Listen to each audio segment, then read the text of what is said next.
everyone, welcome back to Shanti's Kitchen UK. So எல்லாரும் நல்லா இருக்கீங்கன்னு நினைக்கிறேன். ஸோ இன்னைக்கு நம்ம பார்க்க போகிறது ஒரு சட்னி. இந்த சட்னி வந்துட்டு இட்லி தோசை அடைக்கு வந்துட்டு ரொம்ப சூப்பராக இருக்குங்க. ஸோ பார்க்க போகிறது இஞ்சி சட்னி தான். நல்ல காரமாக புளிப்பாக கொஞ்சம் இனிப்பாக இந்த 3 காம்பினேஷனோட ஒரு இஞ்சி சட்னி. ஸோ என்ன தெரிஞ்ச எல்லாருக்குமே தெரியும் என்னுடைய இஞ்சி சட்னி எவ்வளோ ஸ்பெஷல்னு. ஸோ இது வந்துட்டு கொஞ்சம் இன்க்ரீடியன்ட்ஸ் தான் அப்படின்னாலுமே அந்த காம்பினேஷன்ஸ் அந்த ப்ரொபோர்ஷனை இனிப்பு இந்த புளிப்பு காரம் கரெக்டாக நீங்கள் சேர்த்தீங்கன்னா சட்னி வந்துட்டு சூப்பராக இருக்கும். இது வந்துட்டு நிறைய நாளுக்கும் நீங்கள் வச்சுக்கலாம். நீங்கள் ஃப்ரிட்ஜில் வச்சிங்கன்னா கண்டிப்பாக 10 to 12 days வரைக்கும் கண்டிப்பாக வச்சுக்கலாம். ஸோ நல்லா இருக்கும். ஸோ அது மாதிரி ஒரு சட்னி எப்படி சொல்லணும்னு பார்க்கலாமா வாங்க.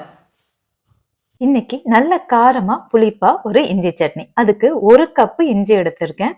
கட் பண்ணிக்கோங்க தோலை எடுத்துட்டு. அதுக்கு ஒரு 3/4 கப்புக்கு தேங்காய் எடுத்திருக்கேன். ஒரு 2 டேபிள் ஸ்பூனுக்கு உளுந்து எடுத்திருக்கேன். நீங்க வெள்ளை உளுந்தா இருந்தாலும் ஓகே தான், எது வேணாலும் எடுத்துக்கலாம். புளி ஒரு நெல்லிக்காய், பெரிய நெல்லிக்காய் சைஸுக்கு புளியும் கொஞ்சம் கருவேப்பிலையும் எடுத்திருக்கேன். மிளகா வந்துட்டு ஒரு 6 மிளகாவும் ஒரு 4 காஷ்மீரி சில்லியும் எடுத்திருக்கேன். காரம் உங்களுக்கு எவ்வளவு வேணுமோ எடுத்துக்கோங்க. மொத்தம் ஒரு 10 மிளகாய் எடுத்திருக்கேன். ஸோ இதை வச்சு எப்படி இஞ்சி சட்னி பண்ணலாம்னு சொல்லி பார்க்கலாம். சாரி, வெல்லம் சொல்ல மறந்துட்டேன். ஒரு 2 டேபிள் ஸ்பூனுக்கு வெல்லம் எடுத்துக்கோங்க. இப்போ ஒரு டேபிள் ஸ்பூனுக்கு எண்ணெய் எடுத்துக்கோங்க. எண்ணெய் நல்லா சூடானதும் இந்த உளுத்தம் பருப்பை போட்டு நல்லா ஃப்ரை பண்ணிடலாம்.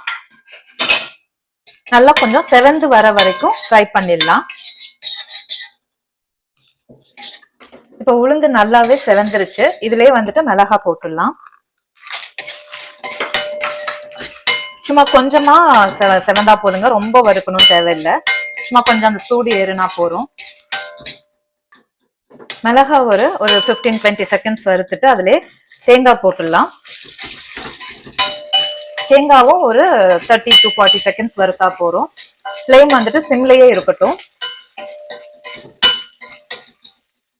இப்போ தேங்காய் ஒரு 30 செகண்ட்ஸ் வதக்கியாச்சு. ரொம்ப வதக்கணும்னு இல்லை, எப்படியும் நம்ம வந்துட்டு சட்னி அதுக்கப்புறம் நம்ம நல்லா கொதிக்க வைப்போம், அதனால ரொம்ப வதக்கணும்னு இல்லை. அதுலயே வந்துட்டு இஞ்சியும் போட்டாச்சு. இஞ்சி ஒரு 20 செகண்ட்ஸ் வதக்கினா போறோம். எல்லாமே சிம்லயே இருக்கட்டும்.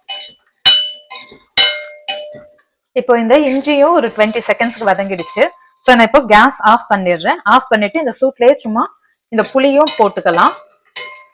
புளி வதக்கணும்னு இல்லை, சூட்ல சும்மா இருக்கட்டும். இது கொஞ்சம் ஆறட்டும். ஆறுனதும் எடுத்து அரைச்சிட வேண்டியதுதான். இப்ப இது நல்லா ஆறிடுச்சு. எல்லாத்தையும் ஒரு மிக்சியில மாத்திடலாம். இப்ப இதை அரைச்சிட்டு வந்துடுறேன். சாரிங்க, உப்பு மறந்துட்டேன். உப்பு ஒரு 1/2 டீஸ்பூனுக்கு இப்ப போட்டுக்கிறேன். அதுக்கப்புறம் வேணா பார்த்துட்டு போட்டுக்கலாம். இப்ப நான் இதை இப்படி அரைச்சிருக்கேன். உங்களுக்கு பார்த்தாலே தெரியும், ஒரு மாதிரி ஆரஞ்சு கலர்ல தானே இருக்குது. இதை இன்னும் கொஞ்சம் ரெட்டிஷா கொண்டு வரணும்னா இதுல நீங்க 1/2 டீஸ்பூன் காஷ்மீரி சில்லி பவுடர் சேர்த்துக்கோங்க. இன்னும் கொஞ்சம் ரெட்டிஷா வரும். ஸோ நான் ஒரு 2 டீஸ்பூனுக்கு காஷ்மீரி சில்லி பவுடர் சேர்த்துக்க போறேன். இப்ப இந்த ஸ்டேஜ்ல வெல்லம் ஒரு 2 டேபிள் ஸ்பூன் எடுத்திருக்கேன். இதுல பாதி சேர்த்துக்கிறேன். பார்த்துட்டு இன்னும் கொஞ்சம் வெல்லம் தேவைப்பட்டுச்சுன்னா நான் சேர்த்துக்கிறேன். ஸோ இதுலயே இப்போ கொஞ்சம் கருவேப்பிலை, பச்சை கருவேப்பிலை, அதையும் கொஞ்சம் சேர்த்துடலாம். ஸோ இந்த டைம்ல நீங்க உப்பு புளி காரம் எல்லாமே கொஞ்சம் சரியா இருக்கான்னு பாத்துக்கோங்க. இப்போ இது இந்த அளவுக்கு நைஸா அரைச்சாச்சு. இப்போ இதை நல்லா கொதிக்க விடணும். எப்படி பண்ணலான்னு பார்க்கலாம். இப்போ அதே வானலில் நான் சன்ஃபிளவர் ஆயிலும் நல்லெண்ணையும் சேர்த்து விடுறேன் நானு. இது கொஞ்சம் ஜாஸ்தி வேணுங்க, எண்ணெய் கொஞ்சம் ஜாஸ்தி தான் வேணும். ஒரு 4 to 5 டேபிள் ஸ்பூன் வரைக்கும் விட்டுருக்கேன். ஸோ நல்லெண்ணெயிலே பண்ணா கூட ரொம்ப நல்லா இருக்கும். எனக்கு இங்க அவ்வளவா கிடைக்கிறது இல்லைங்கிறதுனால நான் ரெண்டும் மிக்ஸ் பண்ணி பண்றேன். இப்போ எண்ணெய் நல்லா காஞ்சதும் இதுல கொஞ்சம் கடுகு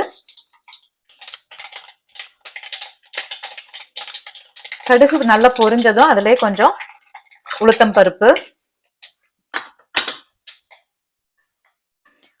பருப்பு நல்லா செவந்ததும் அதுலயே ஒரே ஒரு காஞ்ச மிளகாவும் கருவேப்பிலையும், ஒரே ஒரு காஞ்ச மிளகா கருவேப்பிலை, கொஞ்சமா பெருங்காயம்.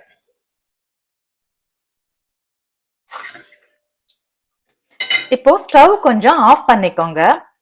ஆஃப் பண்ணிட்டு நம்ம இதுல ஒரே ஒரு டீஸ்பூன் வந்துட்டு காஷ்மீரி சில்லி பவுடர் சேர்த்துக்க போறோம். ரொம்ப சூடுல போட்டீங்கன்னா கரிஞ்ச ஸ்மெல் வந்துடும். அதனால ஆஃப் பண்ணிட்டு போடுங்க. இந்த ஆயிலே 1 டீஸ்பூன் வந்துட்டு காஷ்மீரி சில்லி பவுடர். ஏன்னா இந்த சட்னி வந்துட்டு கொஞ்சம் நல்ல ரெட்டிஷா ஒரு நல்ல கலரை கொடுக்கும், அதனாலதான். இப்ப உடனே நீங்க அந்த சட்னியை வந்து இதுல போட்டுடலாம்.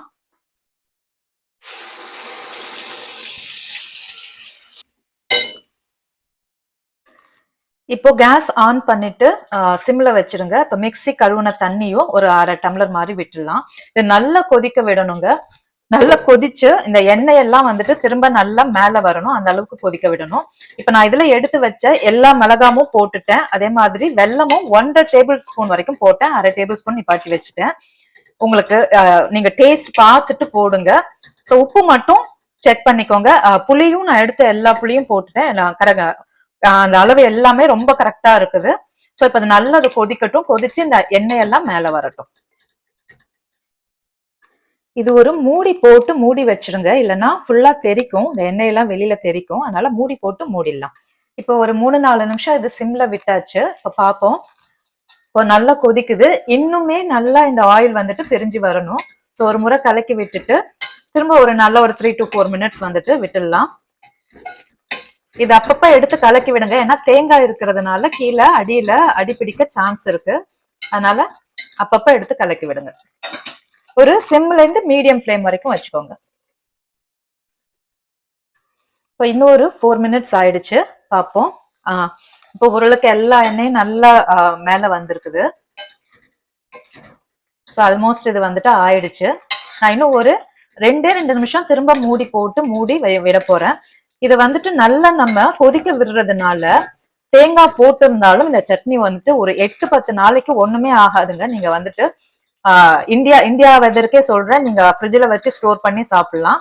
இங்க யூகேல இருக்கிறவங்கலாம் மோர் தென் 2 வீக்ஸ் கண்டிப்பா ஒரு 2 வீக்ஸ் 14-18 டேஸ் வரைக்குமே ரொம்பவே நல்லா இருக்கும். டேஸ்டும் மாறாது. ரொம்ப நல்லா இருக்கும் இது. இன்னும் ஒரு 2 மினிட்ஸ்க்கு விட்டு ஆஃப் பண்ணிடுறேன் நான். நல்ல காரமா புளிப்பா கொஞ்சம் இனிப்பா அட்டகாசமான ஒரு இஞ்சி சட்னி. இதை அடைக்கு இட்லி தோசைக்கெல்லாம் ரொம்பவே நல்லா இருக்கும். கண்டிப்பா செஞ்சு பாருங்க, உங்களுக்கும் பிடிக்கும்.